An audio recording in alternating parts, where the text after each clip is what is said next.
pas aussi. Mais il parle beaucoup de philosophie et il dit un truc qui m'est resté. Hello. Ça y est. C'est parti, hein. Ça marche. Je suis pas là, moi je suis pas je te dis, on peut commencer, je vais rappliquer Fred Aubert. Il n'y a pas de souci, il va falloir qu'on évite de dire les bêtises alors. Il manque Fred Aubert et Pierre Olivier. Alors, David est au coup intervenant. Et qui c'est qui Voilà. C'est qui drive. Qui c'est qui drive exactement?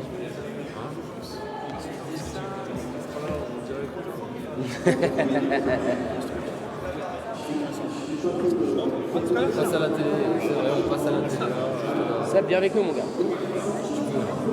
Ne t'inquiète pas, tout va bien se passer. Tout va bien se passer. On attend juste David. Et Fred Aubert, ouais, ça serait une bonne chose. Test. On est vraiment en même temps que Je connais Sofiane. Je connais. Nous connaissons.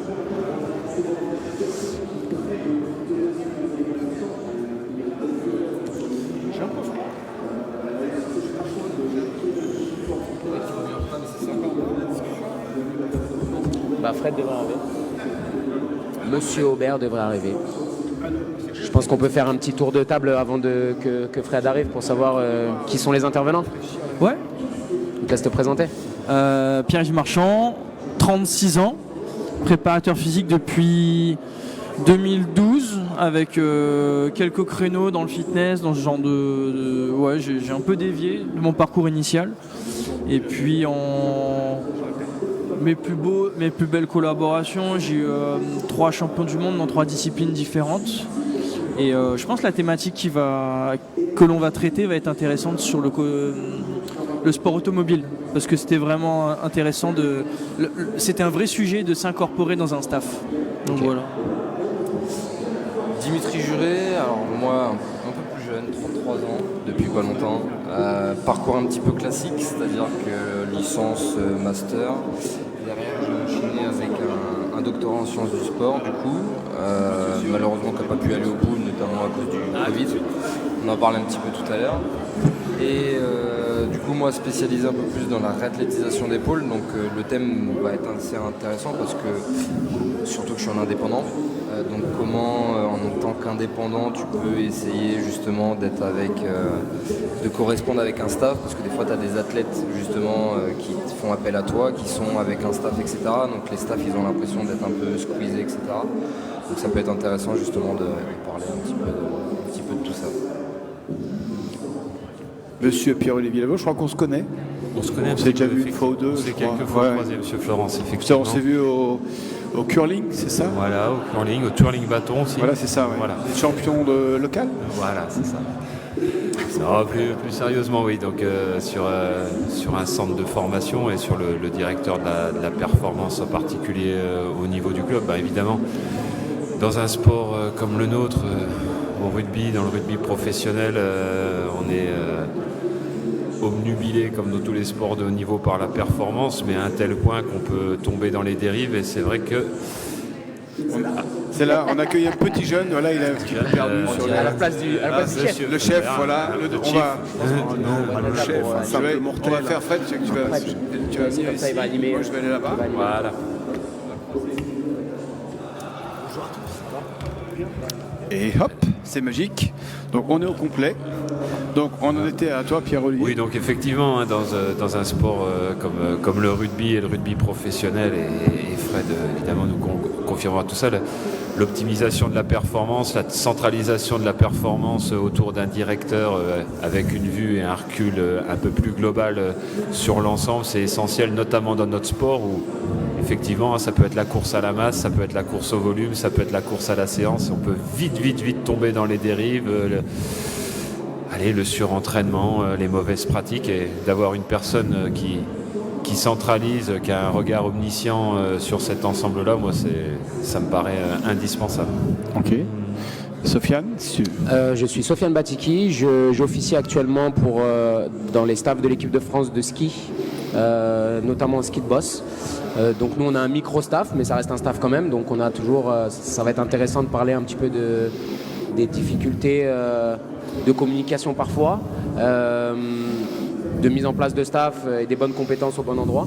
Et c'est vrai qu'aujourd'hui, je rebondis sur ce que Fred disait hier, c'est qu'aujourd'hui, une grosse équipe, c'est un gros staff. C'est un gros staff et finalement, c'est important de se poser la question, qu'est-ce qu'un bon staff ? Quelles sont les composantes d'un bon staff ? Qui doit coordonner tout ça ? Est-ce qu'il doit y avoir un chef d'orchestre ? Parce que moi, c'est comme ça que je le vois, le head of performance, c'est un chef d'orchestre qui n'a pas les mains dans le cambouis tout le temps, et sans doute très peu même, mais qui est capable de manager son équipe le mieux possible et de manager les compétences surtout qu'il a au moment où il a, avec des personnes extérieures au staff aussi, parce que le staff, c'est et le staff et tout ce qui gravite autour, que ça soit intervenant privé, au niveau de la santé, au niveau de la performance aussi. On voit, tout à l'heure on parlait avec Didier qu'on a de plus en plus d'intervenants extérieurs qui viennent se greffer à des staffs qui sont déjà assez pléthoriques. Si on prend le PSG, ils ont bon nombre de kinés, bon nombre de préparateurs physiques. C'est pas pour autant que chacun des joueurs qui sont là-dedans n'ont pas une autre personne qui intervient. Donc est-ce que dans nos staffs aujourd'hui, français et internationaux, est-ce qu'on arrive à s'ouvrir aux autres ? Est-ce qu'on arrive, parce que comme il a dit tout à l'heure, c'est souvent mal vu. On a l'impression de se faire squeezer notre job.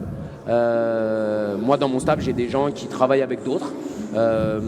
On essaie de procéder en bonne intelligence et de faire en sorte de faire et surtout de faire le mieux pour l'athlète et pas pour notre ego. Et c'est souvent un peu le souci qu'on a dans les staffs, c'est moi jouer, alors que le seul jeu qu'il devrait avoir, c'est le jeu de l'équipe et finalement les athlètes qu'il y a là.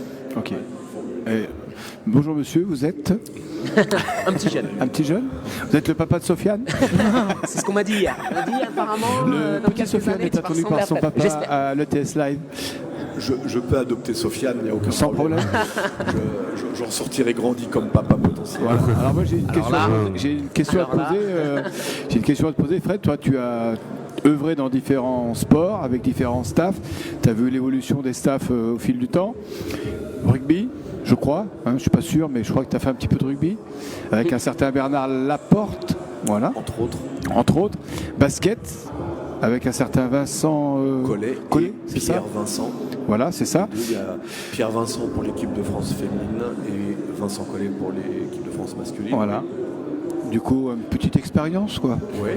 Et puis Philippe Bergerot dans le football. 3 fois rien. Voilà, quoi. ouais. Voilà. Des grands coachs, tout ça, oui. Voilà. Et alors du coup, question, des sports différents. Qu'est-ce que tu as vu comme similitude dans les fonctionnements ? Qu'est-ce que tu as vu comme différence en termes d'organisation, peut-être de management, d'évolution au fil du temps c'est un terme anglais, donc non, je ne vais pas le dire. Dans la professionnalisation des staffs. Ouais. Pardon, la professionnalisation des équipes d'encadrement professionnel. Staff, je veux bien prendre dans la mesure où, quand le terme anglais il permet d'économiser des syllabes et de compacter, ça me va. Et puis, trêve de plaisanterie, il y a de toute façon des similitudes liées au sport collectif. Les sports collectifs sont demandeurs d'un staff important. D'abord parce qu'on n'entraîne plus un athlète, mais même une équipe de basket, elle se présente dans un championnat international à 12. On joue à 5 sur le parquet, mais il y a 12 personnes. Dans une préparation d'un événement international, les sélectionneurs ils peuvent monter à 18 joueurs pour préparer. Après, ils vont faire ce qu'on appelle des coupes. C'est toujours un truc particulier, ou la vache, particulier et pénible pour le joueur qui est coupé. Mais voilà, il faut passer de 18 à 12 et on a besoin des 18 au début parce qu'il y a beaucoup de turnover dans les situations. Ok, donc ça c'est la particularité. Il y a du staff, y compris dans le physique. Pour autant, il y a une histoire, c'est-à-dire qu'en rugby, l'équipe de France du temps de Scrella et puis Pierre Villepreux, il n'y avait que Jacques, c'est Godmet, son prénom c'est Max Godmet. Max Godmet. Vous imaginez, il était tout seul, un seul préparateur physique pour le 15 de France et on est allé en finale, on a battu les All Blacks avec ça en demi-finale, une demi-finale mémorable en 99 et tout, un seul. Quand j'arrive dans le staff de Bernard Laporte, il il y a Daniel Servet qui est au long cours pour le tournoi Destination, les tests de novembre. Mais pour la Coupe du Monde, je me suis ajouté, on avait déjà 2 préparateurs physiques. Et 4 ans plus tard, il y avait la cellule de l'INSEP avec Kievre et Miller qui officiait, en plus d'Alexandre Marco et de Daniel Servet. Donc ça s'est monté. J'aime raconter, parce qu'on sent bien le rugby, et vous savez quoi, le rugby a quand même été l'accélérateur de la constitution des staffs. Le football professionnel en 1934, le rugby en 97. Mais le rugby dès 97 est monté en fourniture de staff, de la prépa physique et autres. J'en veux pour preuve ce document Rugby Rama que l'on a tous les ans. Rugby Rama en 99, il y avait tous les staffs, les équipes et tout, Stade français, 2 préparateurs physiques. Il y avait encore des clubs dont l'élite qui n'en avait pas, qui ne le faisaient pas apparaître. Ça voulait dire c'était peut-être le responsable d'une salle de sport. Oui, ou un prof de PS, ou un entraîneur d'athlète. Voilà, notre époque. Aujourd'hui, tu prends Rugby Rama, il y a encore la Fédérale 1. Oui, ça existe encore. Bien sûr, oui. Mais la Fédérale 1, elle a des staffs, elle a 2 préparateurs physiques. En Fédérale 1, on doit se réjouir de soi. Mais le corollaire, c'est qu'aujourd'hui, dans l'élite, il y a un coordonnateur pour le spécialiste des avants, des arrières, le spécialiste des data, le spécialiste de la réathlétisation. Il y en a un qui va être encore plus valant sur force ou course. C'est extraordinaire. Oui. Et on voit apparaître des deux. Et le football a suivi. Oui. Le football a suivi. Alors pareil, il a pris une pente comme ça. Nous, en rugby, c'est 97, c'était comme ça. Le football a retardé. Yann Lemeur à Monaco, autrefois, il est parti Buchheit, PSG. Voilà. Ils avaient aujourd'hui à Nice, j'ai Sébastien, j'ai oublié son nom de famille, il me dit, mais le matin, je dispatche mes collaborateurs sur les différents théâtres de la préparation physique. J'en ai 4 ou 5. Ouais. Donc du coup, ça demande des compétences de management et puis du coup d'harmonisation. Donc il y a un head coach, parce qu'en anglais on appelle ça comme ça. Le Head of Performance. Head Performance Maintenant, coach. c'est les anglicismes qui sont très chers à Fred, sont très utilisés maintenant. Et il y a un petit souci, c'est que ça devient de plus en plus pompeux. Oui. C'est-à-dire qu'on donne des titres pour donner des titres, alors que bon, t'es manager quoi. Oui. Tu manages des gens qui sont dans ton équipe. Après, c'est joli sur un CV et ça vient des États-Unis, donc c'est cool. Mais aujourd'hui, force est de constater que plus le sport est grand, plus les staffs sont gros, et plus on a des personnes qui sont passées d'artisans multitâches à une tâche, comme il disait, un mec va faire le sprint, l'autre va faire des problématiques d'épaule, l'autre va faire les problématiques de genoux, l'autre va parler de la pliométrie, l'autre va parler de ci ou de ça. C'est bien parce que tu n'as que des professionnels qui sont très très calés dans leur milieu. Après, la difficulté, c'est que la personne qui doit chapeauter tout ça, elle doit faire rentrer toutes ses compétences dans le moule de l'activité pour que finalement on ne devienne pas juste des personnes qui sont très calées dans notre sport hors contexte, mais qui soient capables d'eux. Donc je pense que c'est aussi au Head of Performance d'insuffler la culture du sport, d'insuffler la culture du club et de manager. Manager. Alors ça, c'est dans les... Nous, on a parlé plutôt dans les sports co, mais toi, Pierre-Yves, qui est dans les sports auto, du coup, comment ça s'organise, si on devait décrire un petit peu un staff autour d'un pilote, d'une équipe, comment, on va dire, la base de l'organisation, ça serait comment tu pourrais la décrire? En 2 temps, c'est-à-dire il y aurait un temps de compétition. C'est-à-dire que là, limite, ce qui va être plus proche de la performance, ça va être directement ce qui va toucher à la voiture, les ingénieurs, les mécaniciens. Mais il y a un vrai sujet sur l'énergie mentale, les relations qu'on peut obtenir et ce dont on peut tirer pour avoir plus de performance. Michael Schumacher était très très bon pour ça. C'est un vrai leader d'homme. Et il y a un autre temps, le temps de la préparation, et moi j'ai eu une chance exceptionnelle, c'est que j'ai eu un très bon pilote au berceau, quasiment, il avait 16 ans quand on a commencé la collaboration, et le papa il a été clair, c'est full budget. Je te donne les ressources nécessaires. Alors ça peut être pour un particulier, c'est vrai que ça peut être des budgets forts, mais en fait quand on regarde le prix d'une saison de sport auto à 400 000 €, un suivi chez tel ou tel kiné, ça va. Oui. Et donc du coup je centralisais tout. Donc j'ai eu cette chance d'organiser, de collecter les différents spécialistes et d'orienter Charles selon le besoin qu'il avait. Et j'ai eu la chance de travailler avec des personnes de qualité comme Mathieu Luce qui est le kinésithérapeute de Benjamin Pavard, un spécialiste du système nerveux avec une méthode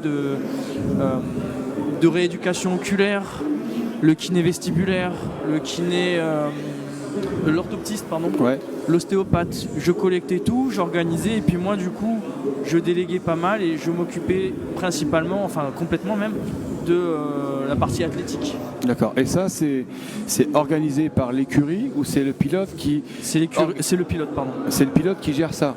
Mais est-ce que l'écurie demande des comptes rendus, s'intéresse à ça ou pas du tout? Et c'est le pilote qui doit être performant et à lui de se prendre en main. C'est jusqu'à la F1 et à la limite jusqu'à la F1 c'est le pilote qui prend ça en charge. Mais des fois j'ai une anecdote comme ça.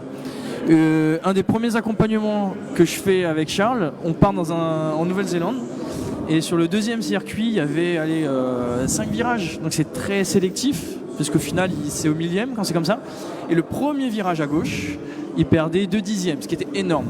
Du coup il était bien sur les autres virages, mais on a enlevé ce virage là, il était dans le top 10 avec sa voiture, c'était très très bien, mais avec ce virage là il était dans les 20e. Il y avait une relation avec une écurie française, donc ils ont tout essayé. Lui, au niveau driving, il a tout essayé. Ça marche pas, week-end pourri. On va à Spa-Francorchamps un peu plus tard dans la saison. Entre-temps, il avait fait 2-3 coups d'éclat. Il y a un virage qui s'appelle Pouhon, un grand gauche, même problème. Et puis arrive le moment de la saison off. Et du coup, là, il y a moyen de faire des choses. Et donc, du coup, je l'oriente vers un kiné vestibulaire. Et en fait, en testant l'oreille interne, on se rend compte qu'il y a une déficience de 40% entre l'œil droit et l'œil gauche. Donc il y a directement un impact dans la performance. Le problème c'est qu'il faut convaincre l'athlète et on ne peut pas tout faire à n'importe quel moment de l'année. Donc c'est des choses qui demandent, avant même la mise en place, des qualités pédagogiques, de la communication, que l'athlète surtout, il comprenne l'intérêt, il adhère au projet. Et ça c'est central, et derrière il y a de la liberté. Maintenant si tu demandes l'organisation d'un pilote de F1, ils font appel à des boîtes. La leader, c'est des Finlandais qui s'appellent INSA. Et eux, ils ont un référent préparateur physique. Et en saison off, ils vont à Dubaï, ils ont un staff. Et là, ils font pléthore de tests jusqu'à l'analyse sanguine. D'accord. Et ça, c'est pris en charge par les écuries? Ça, c'est pris en charge plutôt par la boîte de management. Ok, oui, parce qu'il faut. On en a une, Annecy, comme ça. Là. Il y a Esteban Ocon qui vient, c'est un truc qui s'appelle 3-2-1 Performance. 3-2-1 Perform. Ouais. Lui, Ocon, je pense qu'il paye directement 3-2-1 Perform. Ouais. Mais c'est pas Alpine qui a un contrat avec 3-2-1 Perform. Parce que Gasly, il est avec INSA, justement. Okay. Et c'est le pilote qui gère. Si on prend un pilote, on pourrait dire qu'il a combien de personnes autour de lui pour s'occuper de lui, si on fait une moyenne, parce que forcément ça va dépendre du niveau, mais qu'est-ce que tu as pu observer? Une personne qui derrière va centraliser et va organiser un petit peu comme ce que j'ai fait. Par contre, cette personne-là, elle a plein de casquettes. D'accord. Elle est préparateur physique, elle est un peu son psy, mais pas son psy clinique, son psy... son confident. Oui, exactement. Mais on avait vu il y a un reportage qui est très intéressant sur Netflix, sur la F1, et on les voit, et en fait, si tu regardes les pilotes, il y a toujours leur préparateur physique qui est, tu as l'impression que c'est leur majordome. C'est-à-dire que ça, il y a le parapluie, les séances, il y a ce genre de choses. Il lui donne son shaker, il lui fait ses échauffements, il lui fait son vestibulaire, il lui fait son truc. Donc tu as l'impression, je pense qu'il y a vraiment une grosse connexion, une grosse symbiose entre les deux, et je pense que c'est la personne de confiance. C'est la dernière personne que tu vois avant de monter dans ton baquet, ou en tout cas pas loin. Pas loin, ouais. Oui, en plus il y a des petits protocoles qui se mettent en place, le check avant les fameuses, ce genre de truc. Là où c'était intéressant par contre, c'est que moi j'avais la sensation d'être une petite souris. Et comme j'étais en recul, c'est incroyable l'interaction et les jeux psychologiques qui peuvent se faire Des petits trucs du style on est pilote 1 et 2 et Pierre-Olivier c'est le manager et puis moi je veux te dominer et je vais faire un truc du style plein de petits jeux comme ça et Charles était très sensible à ça et du coup moi je servais un peu de soupape et ça passe par des choses très simples mais c'est un besoin quand même. D'accord. Fred, toi tu as travaillé je ne vais pas au feeling, mais à l'œil. Maintenant, il y a les data scientists, les analystes des data. C'est des gens avec qui toi tu travailles maintenant ou c'est des choses. Comment tu te situes par rapport à ça? Comment tu prends en compte les data dans ton quotidien? C'est un truc qui te dépasse parce que ça serait pas vrai, mais comment tu vois l'évolution? Ça te pollue ou tu trouves que c'est pertinent? Il y a plusieurs questions dans ta question. Il y a plusieurs questions dans ma question, comme toujours en général. Voilà, la première, c'est avoir l'honnêteté de dire que j'ai démarré ce métier en 97, il n'y avait pas les GPS comme on les utilise aujourd'hui, et donc on n'avait pas, entre autres choses, accès aux data comme on les a aujourd'hui. Et ce que je peux te dire, c'est que j'aurais aimé les avoir. Donc ma réponse c'est, mais oui, on a besoin des data. De ce point de vue-là, les data vont nous aider à la décision et non pas décider pour nous. Exactement. Le numérique doit être au service de l'analogique, donc du sensible, et non pas le bouffer. On a vu des exagérations extraordinaires, notamment chez les anglo-saxons en football, où ils ont eu le moment où, à partir de tous les indices retenus de la charge en football, ils décidaient de ce que le joueur devait faire dans la semaine pour coller à ces indices, et à la fin de la saison, de la séance, C'est des sprints. avec la... Ben non, attends.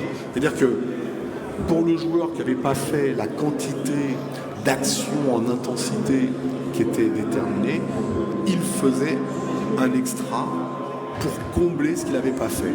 Et là, on est dans le numérique qui décide pour l'analogique. Parce que, est-ce que ce joueur, il n'est pas en train de nous prouver une gastro ou un virus ou un machin?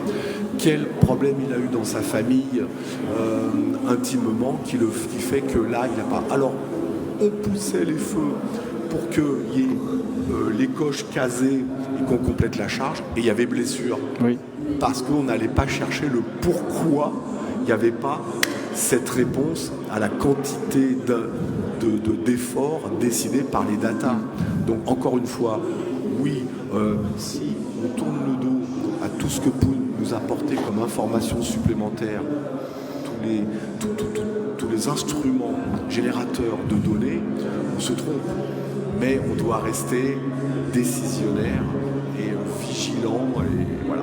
Et le décisionnaire, c'est le manager général, du coup? C'est lui qui a toutes les infos et qui décide? Ou c'est staff, on décide entre nous?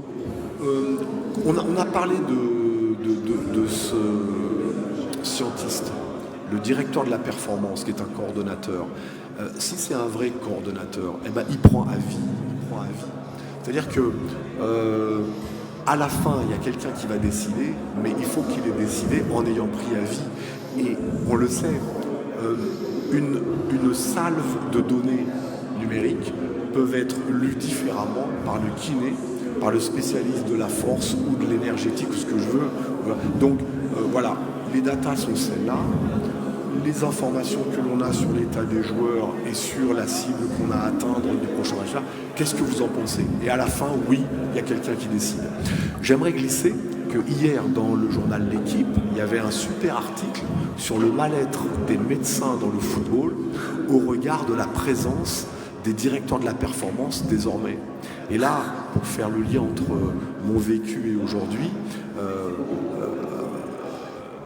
je comprends pourquoi un directeur de la performance doit être un docteur en STAPS. Docteur en bio, docteur en bioméca, docteur en quelque chose, mais pas un docteur en médecine. Il doit avoir fait une thèse. Un doctorant. Voilà. Parce que trop longtemps, les toubibs, ils se comportaient avec nous, préparateurs physiques, un peu comme ils se comportent avec les kinés. C'est-à-dire qu'ils sont au-dessus et ils décidaient de tout concernant la charge, comment mener les efforts, voilà, réguler et tout. Dès lors qu'il y a un directeur de la performance qui lui-même est thésard, ils peuvent discuter des paradigmes scientifiques, de la lecture des informations et tout. Et donc, ce qui est aujourd'hui super, c'est que le directeur de la performance, il est à l'articulation du pôle médical et du pôle physique. Ça, j'aime bien. Parce que là, aujourd'hui, dans tous les clubs, on a ça. On a quelqu'un qui est plutôt sur le développement des qualités. Voilà. Et puis de l'autre côté, on a la médecine. Oui. Alors que les deux sont indissociables, finalement. Oui. C'est vrai que... Il fallait quelqu'un à l'articulation. Ouais. Et aujourd'hui, l'article dans le journal L'Équipe d'hier, il est très clair, les médecins le vivent mal. Ah ouais? Mais c'est compliqué parce que justement, ce que tu disais, c'est qu'avant, je pense que les médecins, ça a toujours fonctionné avec une hiérarchie. Et même les chirurgiens sont dans la hiérarchie médicale, sont un petit peu au-dessus des... C'est donc d'abord le chirurgien, ensuite le médecin du sport. Et derrière, il y a le kinésithérapeute, voire le préparateur physique. Et le fait que maintenant, comme tu disais, il y ait des préparateurs physiques, si tant est qu'on puisse encore appeler ça des prépas physiques, parce qu'ils sont docteurs. Donc docteur en sciences du sport, c'est un niveau de connaissance qui est quand même exceptionnel.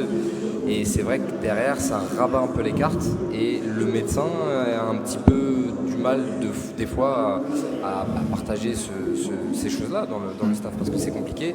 Et parce que du coup, la parole avant dans du secteur médical n'était jamais remis en cause au final dans les staffs. Maintenant, ça peut remettre un petit peu en cause ou autre sous l'égide du directeur de la performance.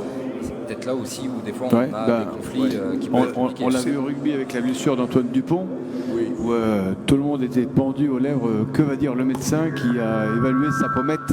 Et le médecin a donné son feu vert, mais si jamais il s'était passé un truc, là, si c'est bon, le médecin... et tu dis, quelle pression il a subi? Est-ce qu'il y avait 100% des garanties? Et puis que pensait le médecin du Stade Toulousain? Que pensait Hugo Mola de tout ça? Il y a quand même beaucoup de zones d'ombre dans tout. On en est là aussi, c'est-à-dire que les décisions qui sont prises, est-ce qu'elles sont toujours prises sciemment par rapport à un contexte et par rapport pour ce qu'il y a de mieux pour l'athlète, ou on le sait, parce que c'est un secret de polichinelle, mais à un moment donné, quand ton meilleur joueur se blesse, c'est pas les mêmes process que quand tu as un gars qui est 14e banc gauche. C'est ça. Donc voilà, un Antoine Dupont, ça aurait été quelqu'un d'autre, il serait rentré à la maison, il aurait fait ses broches, il aurait regardé les autres. Sauf que c'est Antoine Dupont, donc écoute, on va essayer de mettre en place des process qui vont faire qu'il va revenir le plus vite possible. Et c'est juste peser le pour et le contre. Après, j'aurais bien aimé être une petite souris pour savoir qui prend la décision. Voilà, c'est ça. Est-ce que c'est l'entraîneur? Est-ce que c'est le head of performance? Est-ce que c'est le head of médical, parce que c'est comme ça qu'on les appelle? Est-ce que c'est le joueur? Ou est-ce que c'est Antoine? Le joueur, il est resté là où il était, il a attendu, mais on a ça dans tous les staffs. Moi, j'ai un de mes athlètes cette année, toute l'année, il nous a dit Voilà, il nous a dit il y avait des petites alertes, mais pas assez importantes pour qu'on lui dise coupe. Sauf que lui, il le sentait dans son fond intérieur, mais tout le monde lui disait, le docteur lui disait, le kiné lui disait, les entraîneurs, même moi, je disais écoute, tant qu'on n'a pas un avis médical vraiment acté, écoute, on va faire comme tu le sens. Et finalement, la pression aussi du groupe, la pression du résultat, la pression d'être payé aussi. Moi, je suis dans un sport où s'ils ne se montrent pas, ils ne sont pas payés. Donc l'année prochaine, tous les gens qui vont te donner de l'argent, ça sera basé sur ce que tu as fait l'année d'avant. Donc si tu fais un top 10, si tu fais un top 5, tu auras plus d'argent que si tu n'as rien fait. Donc on a aussi cette pression-là, et je pense que c'est bien qu'il y ait des gens qui soient au-dessus, parce que c'est un peu la différence entre la perception et la perspective. Quand la perception, c'est ce que moi je ressens, la perspective, c'est factuel, c'est je sors de la situation, j'essaie de prendre plusieurs angles, voir si de cet angle-là j'ai la même perception, de cet angle-là j'ai la même perception, et souvent c'est pas le cas. Et finalement, c'est bien qu'il y ait une personne qui soit en dehors du système tout en y étant, parce qu'elle n'est pas sur le terrain, il n'y a peut-être pas de... Parce qu'on l'a tous connu en tant que préparateur physique, tu as un joueur que tu aimes bien, avec qui tu passes du temps, et tu sais que tu vas le mettre dans le mal si tu dis vraiment les vraies choses au staff. À celui qui va décider. Fred? Il a un petit peu le truc et tout. Fred, tu as collaboré avec Vincent Collet. Comment c'était les relations dans le staff? Comment c'était organisé? Comment c'était managé? Comment chacun prenait sa place? Comment ça vivait? Je vais répondre à ça, mais ensuite je rebondirai sur ce que tu as dit. Bon, pour te répondre, j'aime bien cette...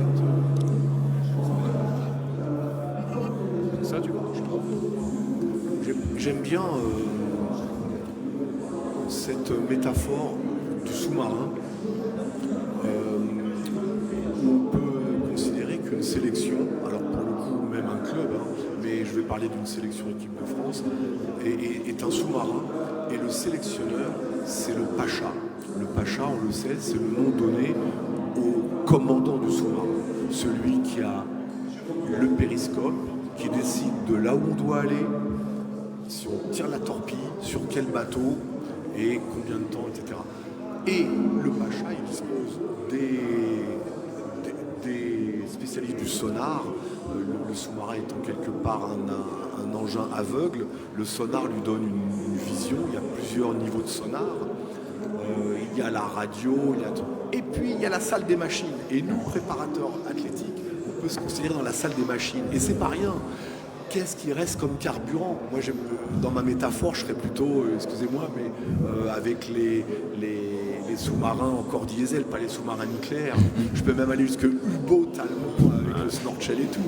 Combien il reste de mazout pour aller là avant d'être ravitaillé? Combien il nous reste de torpilles? Est-ce que les bielles de la machine fonctionnent bien? Est-ce que je les huile bien et tout, etc., etc.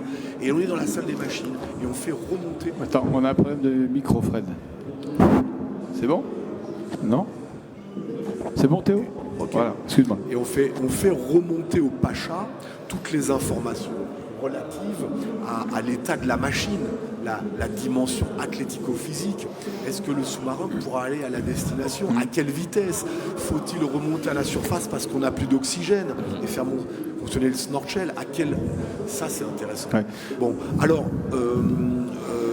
quand j'intègre le staff de Vincent Collet, il y a même le manager, Patrick Bisley, un super monsieur, qui démarre la session en disant, alors dans le staff, je rappelle les fondamentaux, l'entraîneur entraîne, le manager manage, le kiné kine, le préparateur prépare, l'intendant intendante, c'est tout con, mais c'est très bien de le rappeler. Chacun a sa place. Voilà, et dans le même objectif, et chacun devant être très pointu. Moi, je trouvais les intendants vachement pointus. La gestion des tailles des vêtements, le renouvellement des chaussures, le suivi des sacs, c'est monstrueux. L'intendant respect. Quand on gagne avec l'intendant. Quand on perd avec l'intendant. Oui. Voilà. Donc, moi, j'ai aimé travailler en staff. À l'époque, j'étais le seul préparateur physique. J'ai eu le bonheur de dîner avant de vous rejoindre vendredi soir avec Vincent Collet. Je sais que pour les Jeux Olympiques, il aura 2 préparateurs physiques. Déjà. Mais il a fallu attendre 2024 et les Jeux pour qu'un coach comme Vincent Collet puisse jouir de 2 préparateurs physiques. Ça se staffe. En équipe de France de football, on avait 2 vidéomans. On avait le vidéoman qui aller chercher les informations sur les adversaires et le vidéoman qui s'occupait de filmer nos entraînements et de voir notre comportement. Il y en avait un 3e qui était pour les médias. Lui, il était sur la mise en place des petits clips promotionnels. 3 personnes sur l'image, quoi. Ouais. J'aimerais rebondir. Dimitri, j'ai bien aimé ce qu'il a expliqué dans le positionnement nouveau des Toubib. L'article de l'équipe hier, alors il faut savoir le lire, à savoir que il parle du mal-être des Toubib qui ont perdu l'ascendant décisionnel dans le retour après blessure, dans l'arrêt, etc. Mais c'est presque caricatural, parce qu'il y a plein d'endroits où ça se passe bien. Oui. Et nous, dans notre discours ce matin, c'est pas d'opposer le staff physique et le staff médical avec on va dire un arbitre entre les deux. Non. Quand ça se passe bien, le directeur de la performance, il a pour objectif de fusionner les informations des uns et des autres. Parce qu'à l'arrivée, quand on fait revenir un joueur trop tôt et qu'il se blesse de nouveau, c'est même le directeur de la performance en premier qui le prend dans la gueule. Donc on est là quand même dans l'optimisation nécessaire d'un nombre important d'intervenants dans un staff, et s'il n'y a pas de coordonnateur, C'est comme le dit Sofiane, il y a des tirages de couverture, chacun veut prendre son truc. Il faut savoir être des soldats et être au service de la performance. Souvent, c'est souvent une histoire d'ego, justement. Et c'est ça qui est difficile. Et tout à l'heure, tu disais justement, c'est vraiment cette métaphore de chef d'orchestre, le directeur de la performance. C'est chef d'orchestre et maintenant c'est un manager. Donc au final, le mec doit avoir des connaissances partout, mais il doit surtout avoir des compétences humaines au final. Bien sûr. Parce qu'il va manager, et attention, manager de l'humain, c'est pas manager des machines ou autres. Ouais. C'est très compliqué et malheureusement, des fois, ça peut... Et il doit faire confiance. Déléguer. Faire confiance. Aujourd'hui, les grosses organisations, je pense, sur lesquelles tout le monde se base leur système, c'est toutes les grosses franchises américaines de NFL, de NHL, de NBA, où on a... c'est huilé, quoi. Mais ils ont vite compris que le sport, c'est une industrie et que donc, ça doit fonctionner comme une industrie. Dans une industrie, il y a un chef, il y a des chefs d'atelier, il y a des petites mains, il y a le spécialiste de la coordination logistique, etc. Et finalement, une fois que tu as compris ça, c'est juste... Bon, effectivement, il y a toujours cette problématique budgétaire, parce que staffer, c'est aussi payer. C'est pour ça qu'on fait de plus en plus appel à des prestataires extérieurs et que finalement, parce que ça coûte moins cher, c'est ça. Mais le problème, c'est que le prestataire extérieur, comme son nom l'indique, il est extérieur. Donc, est-ce qu'on l'inclut dans les processus décisionnels? Ça, c'est autre chose. Est-ce qu'on le met dans la boucle de ce qui est fait dans le club? Parce que c'est secret de polichinelle, mais il y a plein encore de préparateurs physiques qui sont un petit peu qui passent derrière et qui disent on travaille ensemble, mais tu le dis pas. Oui, parce que parce qu'on peut avoir des préparateurs physiques ou des head of performance qui vont dire mais je suis le head of performance, donc si tu travailles avec quelqu'un d'autre, tu es en train de me chier dessus. Oui. C'est-à-dire que j'ai préparé normalement des contenus qui gèrent ta charge d'entraînement, qui gèrent ta récupération, etc. Mais on se rend bien compte que la difficulté de gérer la charge d'entraînement de 40 gonzes. Et tu vas dans tous les gros clubs, à un moment donné, heureusement qu'il y a des gens de l'extérieur qui viennent parce que finalement on est sur un contenu. J'aime bien cette manière de dire, on va individualiser collectivement. Il y a des limites, Il y a des limites, et donc tout le monde va avoir des besoins différents, et c'est compréhensible qu'à un moment donné, on fasse appel à des gens extérieurs qui, à notre sens, peuvent nous donner toute la mesure de ce qu'on attend d'eux. Parce que c'est vrai que tout le monde n'est pas logé à la même enseigne dans un groupe. Tu prends le PSG à l'époque, on parlait pas à Neymar, pareil qu'on parlait à Nkunku ou je sais pas qui. Donc si Nkunku à un moment donné il se dit j'ai pas ce qu'il me faut là-dedans, il va falloir que j'aille chercher. Et je prends Nkunku comme j'aurais pu prendre d'autres. Bien sûr. Il y avait dans le rugby Johnny Wilkinson à Toulon. Quand il est arrivé, il est venu avec son préparateur physique. Et ça avait un peu interpellé parce que pourquoi il vient, qu'est-ce qu'il va faire de plus, de mieux. Ça n'a pas été négociable de toute façon parce qu'il est venu. Mais comme Messi au PSG, Messi il est venu avec toute son équipe. Voilà. Et c'était pas négociable, ils l'ont dit, il fait Ouais. Voilà, c'est eux et vous allez les payer. Mais c'est Messi. Mais tu vois, il y a un truc qui... parce qu'au final, le sujet central étant l'ego, moi j'ai un problème qui me vient à l'esprit, qui est un peu le revers de la médaille de l'ego, c'est le management par les personnes qui sont médiocres au final. Parce que par définition, si on veut une performance, il faut aller vers le mieux en mieux. Mais qu'est-ce qui se passe si la tête directive est moyenne et pour garder son pouvoir, se charge de personnes tout aussi moyennes ou moins bonnes. Et là, on a des problèmes. Et ça, c'est un vrai sujet aussi. C'est d'actualité. Les phénomènes connus. Beaucoup d'endroits, je pense à l'heure actuelle, malheureusement, on en parlait tout à l'heure, le fait que des préparateurs physiques extérieurs viennent, tout de suite, soit les prépas physiques qui sont dans la structure ou autres, ils ont peur. Ils ont peur pour leur boulot, ils se disent il va nous prendre mon boulot, etc. Et du coup, en fait, les mecs, ils ont tellement peur parce que le marché, faut pas se mentir, il est complètement saturé en France et ailleurs sur la prépa physique. Et du coup, les mecs, ils essayent de garder leur truc, etc. Donc, ils délèguent pas, ils font pas confiance. Et puis après, c'est un cercle vicieux, malheureusement. Et on se dit, si je prends quelqu'un qui est peut-être un petit peu moins bon que moi, il va pas aller peut-être essayer de après, il me dépassera pas. Après, il faut procéder avec du bon sens. Moi, par exemple, je prends un exemple d'un des athlètes que j'ai dans mon groupe et qui, historiquement, même avant que je prenne mon groupe, travaillait avec une personne extérieure. Il y a deux manières de faire. C'est soit tu arrives et vulgairement, tu poses tes trucs sur la table en disant « Ouais, mais non, c'est mon bien, c'est mon athlète, c'est moi qui gère. » Ou « Est-ce qu'il a du résultat ?» Oui. Ça veut dire qu'il y a des choses qui sont bien faites. Oui. Par contre, je me dois, en tant que coordinateur de mon groupe, de savoir ce qu'il fait. de savoir ce qu'il fait, parce qu'il y a des moments de rassemblement où il va venir avec nous et je dois savoir où est-ce que tu en es. Donc, je vais t'appeler, le préparateur physique, moi en tant que préparateur physique de l'équipe de France, et qui donc finalement est payé pour ça. Je me dois aussi à un moment donné de muer mon rôle d'alpha du groupe en disant bah écoute, je te délègue cette partie. En tout cas, j'ai pas le choix. Elle t'a été déléguée. Si l'athlète te fait confiance, moi je te fais confiance sur la base des résultats que tu as déjà eu. Par contre, ce qu'on doit avoir, c'est une transparence. C'est une transparence entre et comme on le disait tout à l'heure, le flux des informations vers qui y va, comment il y va, qui récolte et je dirais à quel moment. Parce que en soi, que tu ailles voir quelqu'un d'autre, c'est pas grave. Non. Mais si à un moment donné tu sors du collectif et tu re-rentres dans le collectif, nous on veut savoir quand tu re-rentres dans le collectif qu'est-ce qui a été fait entre temps. Parce que finalement ce qu'on va te proposer ça devrait être cohérent par rapport à ce que tu as fait et de ne pas passer du coq à l'âne parce que c'est souvent ce qui se passe. On a des mecs qui font 4-5 jours avec leur prep et qui reviennent, sauf que le prep il était là, il a cru que tu as fait 5 jours de détente totale, il t'arrive, il t'en fout plein la gueule. Et puis bizarrement, putain, il y a plein d'ischios qui ont pété là aujourd'hui. Qu'est-ce qui se passe? Bah ouais, mais les mecs, il a fait de l'escalier hier, il a fait du 10-80, il a fait du truc. Bah ouais. Donc, et c'est juste un problème de communication. Exactement, c'est juste un problème de communication. Et toute l'information circule. Il faut que Et les choses, je pense, là, on a soient parlé un claires, petit peu des directes. sports collectifs, mais on voit souvent des polémiques dans le tennis ou dans la natation. Il viendra avec son entraîneur ou son préparateur physique. Non, il ne peut pas venir, c'est la Fédé, il n'a pas à venir là. Et on a des joueurs ou des joueuses qui refusent parfois d'aller en sélection parce que le papa ou le prépa physique ne peuvent pas venir.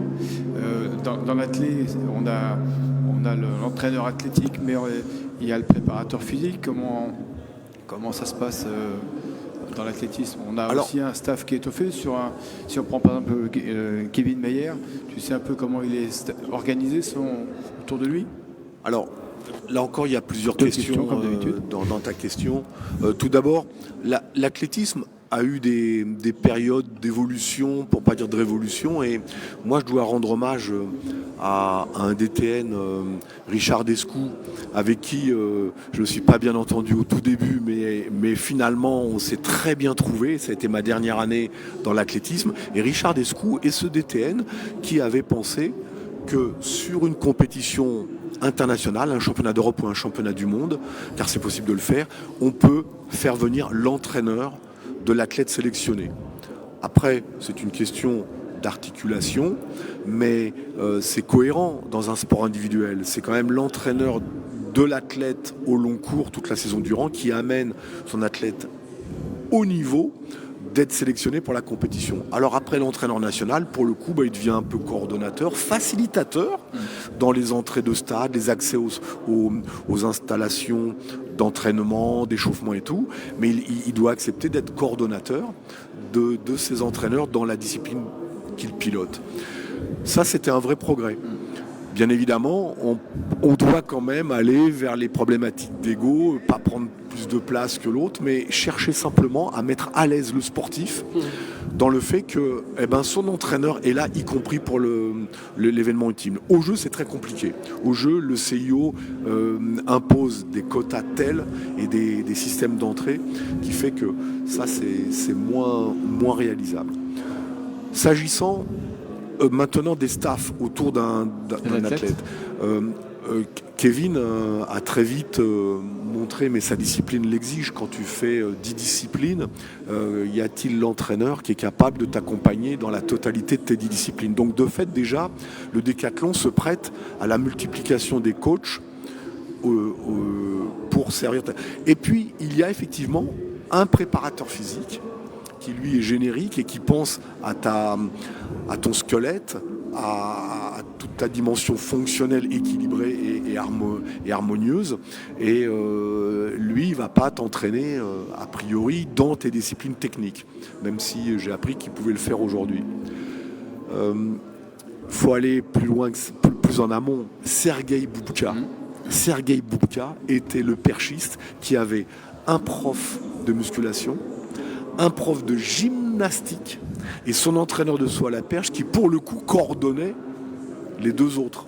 Donc, quelque part, on avait une microcellule pour cet athlète. Sergueï Boubka, les amis, c'est la fin des années 90. C'est la fin du XXe siècle. On est déjà à 30 ans presque, tu vois. Donc, ouais, l'idée qu'autour d'un sportif, il n'y ait qu'un entraîneur. L'athlétisme a longtemps été, parce que pas beaucoup d'argent dans l'athlétisme avait ce modèle-là, il peut plus fonctionner. Il peut plus fonctionner. Aujourd'hui, pour vous, un bon staff, c'est quoi? En termes de nombre de personnes, en termes de compétences, quelles sont les choses minimum qu'on devrait avoir au haut niveau pour se dire bien staffé? Je répondrai pas personnellement en termes de chiffres, mais plutôt en termes de compétences. Faut que tout le monde soit sur la même longueur d'onde pour que ça soit performant. Ça, c'est sûr. Mais si là, aujourd'hui, on te dit, tu sais quoi, tu as les pleins pouvoirs, oseille, pas de souci, de qui tu t'entoures? Après, ça sera forcément par rapport à ton sport. Pour un pilote auto, moi j'avais vraiment cette chance-là. C'est pas que je jouais à la PlayStation, mais c'était pas loin. Okay. Je regardais, je partais de tests que j'avais élaborés et derrière, je suis là, il y a une déficience. C'est mieux que ce soit décentralisé, que ce soit délégué, pardon. Donc je cochais. Après, j'appelais directement les personnes et puis donc j'ai un ostéopathe, un kiné vestibulaire, un orthoptiste, un spécialiste du système nerveux. Alors, qu'est-ce qu'il apporte le spécialiste du système nerveux par rapport au précédent que tu as cité? Alors, en fait, ça partait d'un test postural que j'avais fait. Et dans mon bouquin, c'était de la méthode de Bricot. Il parlait de la méthode Kertan. Allez, Google, méthode Kertan. Et en fait, je vois, il y a un centre qui était pas loin, qui était à Plessis-Robinson ou quelque chose comme ça. Et c'est là que j'habite, tu plaisantes? Chose comme ça. C'est Franck Giraudot, il s'appelle. D'accord. Et la méthode, déjà j'aime bien les méthodes un peu old school, et en fait c'était une méthode qui était utilisée aux écoles dans les années 30 en fait. Donc c'était se poser devant un diploscope, et il y avait une lumière, un rond rouge, un rond jaune, un rond bleu, des couleurs primaires, et en fait selon le profil neurologique de la personne, les ronds fusionnaient ou s'éloignaient. Et donc je me dis ça vaut au moins le coup de faire un test. Et puis donc j'ai appelé, on a fait le test, et le mec il a sorti une batterie de les résultats des tests, il faisait une description parfaite du sportif. Donc à partir de là, c'est même pas moi qui ai décidé. Moi j'ai juste mis l'idée de ça serait bien qu'on fasse ça. Tout de suite c'était parti. Est-ce que l'orthoptiste pouvait pas faire ça? L'orthoptiste pouvait pas faire ça, et l'orthoptiste il a montré ses limites pour deux raisons. Géographiques, tout bêtement, parce que Charles était de Dijon et on s'entraînait sur Paris. Donc une fois qu'il rentrait sur Dijon le vendredi soir pour repartir le samedi dimanche, il aimait bien couper parce qu'on s'entraînait quand même toute la semaine. Et par contre le spécialiste du système nerveux c'était sur Paris, donc c'était plus simple en fait. C'était plutôt sur ce critère-là que le choix s'est fait. Et je continue. Est-ce que le spécialiste du système nerveux ne pouvait pas faire le travail de l'orthoptiste, vu ce que tu nous dis qu'il a fait? C'était un peu différent quand même. D'accord. C'était un petit peu différent parce que moi là où je l'ai... Après il faut connaître le sportif, mais c'était quelqu'un qui était un peu speed. Et, ça tombe bien, il faisait de la vitesse en bagnole. Ouais, mais justement des fois c'était trop. Alors des fois j'avais les radios, tu vois, ça criait un peu dans la radio. Mais ça avait un effet sur son système, sur les fonctions autonomes. Donc c'était intéressant et je touchais... moi j'aime bien les pierres qui font une ou deux coups, voire trois. Et je me suis dit, l'orthoptiste peut faire ça, mais lui il a un plus grand contrôle de ce qui peut découler du travail de l'œil. Donc du coup on s'est orienté vers ce choix-là. Après c'est des choix en fait. C'est quand il y avait tout le staff que j'ai cité, c'était pas en même temps. C'était peut-être... par exemple le kiné vestibulaire, on l'a eu que... l'intersaison 2018-2019. Il a refait un bilan en 2019-2020, mais juste un bilan, et puis c'est fini. Okay. Donc c'est ponctuellement. Là, j'ai vraiment tout cité. Si tu me permets, donc il faut faire le distinguo pour répondre à la question de Sofiane entre qui voit-on intervenir en termes de besoins et qui constitue le staff au long cours, le staff régulier. Tu vois, voilà. Et donc là, il faut partir de cette base constitutive d'un staff, et après bien évidemment, et c'est toute ta pertinence d'avoir été chercher ponctuellement des intervenants avec des besoins répondant à des besoins ponctuels mais à la fois aigus. Et mais quel est le staff de départ? Mais là je pense que c'est vraiment par rapport à l'entraîneur au final, parce que j'ai deux exemples et ça me fait penser un peu à ce que tu dis. Si en gros tu avais budget illimité, ce qui est un peu le cas au foot et ce qui a été le cas dans le rugby pour la Coupe du Monde à la maison, malheureusement avec pas le résultat escompté, mais où il y avait du budget conséquent. Si je dis pas de bêtises, Fabien Galtier et son staff, ils étaient quand même très nombreux. Je crois que dans l'histoire des staffs. Il y avait plus de staff que de joueurs. C'est possible. C'est ça, c'est impressionnant. C'est-à-dire, ils sont 35 les joueurs. Il devait y avoir 40 personnes dans le staff. Oh là là là Le staff là. compris, c'était impressionnant. Ils sont partis en tournée, c'était en Australie. Ouais, ou en Nouvelle-Zélande. Ouais, il y avait une photo. Je crois Ils étaient 200 sur la photo. non, je crois que c'était au moins 50. 50 au total avec les joueurs. Non. Ah non, c'est pour ça que alors, ils ont mis vraiment le paquet, mais à contrario, il y a l'équipe de France et Didier Deschamps, si je dis pas de bêtises, à l'heure actuelle, ils fonctionnent avec un prépa physique, un entraîneur adjoint qui est le même depuis des années, donc Didier Deschamps, un entraîneur des gardiens, et derrière, alors il y a les intendants, etc. Mais je suis pas sûr qu'il y ait d'autres. Alors il y a beaucoup de kinés Salut d'ailleurs. et un doc, mais tu as raison. Sur le staff, entre guillemets, technico-physique, ils sont très resserrés et c'est la volonté de Didier. Ça, la vraie question, Absolument. c'est est-ce qu'aujourd'hui, un staff pléthorique, ça fait un bon staff? Parce que le problème, c'est plus il y a d'hommes, plus il y a de management. Plus il y a de risques. Bah ouais. Eh ben, on revient à ce qu'a Pierre-Yves.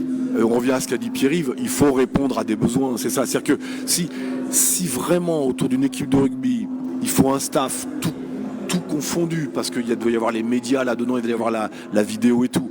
S'il faut jusqu'à 35, 40 personnes pour faire un staff autour, on se pose la question des besoins identifiés et des doublons dans les compétences. Mais faut partir des besoins. De quoi avons-nous besoin ? Et d'un sport à l'autre, d'un moment, dans la période à une autre, il va y avoir des distinctions. Mais au long cours, partir sur 40 personnes autour de 35 joueurs. D'ailleurs, je pense que là, le rugby, maintenant, ils sont moins, il me semble, parce qu'ils ont peut-être, alors, pas le budget maintenant. Plus le budget. Mais je crois qu'ils sont moins. Alors, je suis pas dans le secret des dieux, mais on voit bien que de toute façon, en termes de relations, comme tu le disais, Sofiane, en termes de management, c'est compliqué. On a cru comprendre qu'il n'y avait pas eu que des relations simples dans les fonctionnements du staff du 15 de France durant la compétition. Effectivement, on est sur une période de transition où le staff a été revu, aussi bien sur le plan technique que sur le plan physique, pour dire les choses simplement. Et de toute façon, on est sur une transition où il y a peut-être un juste milieu à trouver. Et le juste milieu, il part peut-être des besoins. Et un des besoins qu'on a, si tu me le permets, Fred, que je ressens dans notre discussion, par rapport à tous ces problèmes d'ego, de compétences des personnes, c'est remettre la performance et le joueur au centre du dispositif. C'est une évidence qui parfois peut être oubliée, tellement on professionnalise, et on le sait bien, avec la professionnalisation et l'expertise, l'ego va avec. Et s'il n'y a pas à la tête quelqu'un vraiment qui masterise un petit peu toutes ces dimensions, on oublie la performance, on oublie le joueur, et on arrive peut-être à des catastrophes comme on a pu connaître à l'automne en 2023 en France, quoi. Donc je partage complètement moi le point de vue de Fred. Partons des besoins et partons du joueur et de la performance pour constituer notre staff. Et même si on dit parfois que le foot et le rugby sont un peu des sports un petit peu faux frères, on peut quand même reconnaître au football une certaine expertise et une certaine professionnalisation avant l'heure. Et si Didier Deschamps a constitué une structure comme ça autour de sa chère équipe de France, je pense qu'il a suffisamment d'expérience et de recul par rapport à la gestion des hommes pour savoir qu'on gère peut-être mieux des groupes de joueurs avec aussi des égos surdimensionnés à 3 ou 4 pour caricaturer qu'avec une armée d'experts. Et je pense qu'il y a aussi beaucoup de choses à apprendre, pardon Fred, mais je pense qu'il y a aussi beaucoup à aller chercher dans les sports mineurs. Parce que le problème, c'est que nos modèles sont souvent basés sur, ou en tout cas on regarde vers le haut, sur ce qui se passe là-haut, où on a budget illimité. Et finalement, quand tu as trop d'argent, tu vas être un peu dispendieux là-dedans, tu vas prendre tout ce que tu peux prendre, alors que si finalement, moi je prends notre exemple parce que notre fédération n'est pas une fédération qui est riche. Tu vas optimiser plus. On va optimiser, Nous, pour un groupe Coupe du Monde de 13 personnes, de 13 athlètes, on a un head coach, qui est donc sur l'aspect technique, un coach adjoint, moi donc en préparation physique, 2 kinés parce que ils ne peuvent pas, ils ont souvent leur cabinet aussi. et donc ils ne peuvent pas être toute l'année avec le groupe, donc ils se partagent, et on a un ostéo qui suit. Fin. Fred? Oui, Sofiane, je peux pas cautionner le terme de sport mineur, hein, tu m'en voudras pas, je sais ce que tu veux dire. Non, mais j'ai compris. On ne peut pas à l'antenne, à l'antenne parler de sport mineur par le respect de tous ceux qui bossent dans ces sports. J'y bosse, je ne manque pas de respect, mais il y a des sports nantis, il y a des sports riches, mais il n'y a pas de sport mineur. C'est important. On est mineur quand on n'a pas la majorité. Financièrement mineur. Voilà. Alors, en fait, je voulais faire un parallèle. C'est intéressant de voir le lien qu'il y a entre le temps de préparation, et on a tous noté combien a joui de temps Fabien. Vous m'excuserez de l'appeler Fabien, j'aime cet homme pour avoir travaillé avec lui et en tant que quand il était joueur et comme entraîneur. Un homme pas facile, hein. Fabien, t'es un mec pas facile, mais on t'aime quand même. Et en fait, il a eu beaucoup de temps pour préparer cette Coupe du Monde. Et donc, on s'aperçoit, car vous me l'apprenez, staff pléthorique. Et puis, on a la performance de monsieur Didier Deschamps, 13 jours avant la Coupe du Monde au Qatar. 13 jours, bien évidemment, mais comme en rugby, il y a des périodes internationales où il a pu voir, mais stricto sensu, antérieurement à la Coupe du Monde de 13 jours. Mais si tu as 40 personnes dans le staff en 13 jours, tu fais travailler personne. Donc il y a ce rapport-là aussi qui est intéressant. Voilà. Et donc, si on veut, pour nos auditeurs, donner quelques réponses, je pense qu'il y a un consensus là. On va parler de la préparation athlétique. Alors, le couteau suisse, c'est ce que moi j'ai été avec Daniel Servet quand j'étais au Stade Français. Une époque où on a pu gagner 4 boucliers de Brennus, on ne les gagnerait pas aujourd'hui avec les mêmes moyens, il faut être très clair. Et je suis admiratif de ce que fait le Stade Français aujourd'hui, parce que je ne le suis pas du tout. J'ai toujours les éclairs sur le cœur là. Mais ils sont en tête, alors qu'ils ont connu le marasme, il y a des flux comme ça. Donc c'est super. Et alors, je dirais, on a besoin de tout ce qui est évoqué ici dans ce symposium, d'une grande maîtrise des méthodes de renforcement musculaire pour accéder aux différents registres de la force. Il faut des compétences là. La bioénergétique, football et rugby, pour ne parler que ces deux sports-là, sont vraiment impactés par la dimension bioénergétique. Très bien. Il y a la dimension motricité. Comment tu cours ? Comment tu résistes aux déformations liées au contact, aux actions? Mais comment tu cours? Ta motricité même. Très bien. Là déjà, on a le régalien dans ce qu'il faut mettre. Moi, j'ai vu il y a 15 ans dans Rugbyrama que mon ami sur Pau ou Béziers, il était spécialiste des appuis. Il y avait préparateur physique et pof, appui. Putain, appui quoi. Un mec spécialiste des appuis. Appui, je m'appuie. Mais il y avait le spécialiste de l'appui droit et il y avait voilà. Qui était concurrencé par celui du lobe gauche et du lobe droit de l'oreille. Bon. Et alors, on a le droit de délirer un peu, n'est-ce pas ?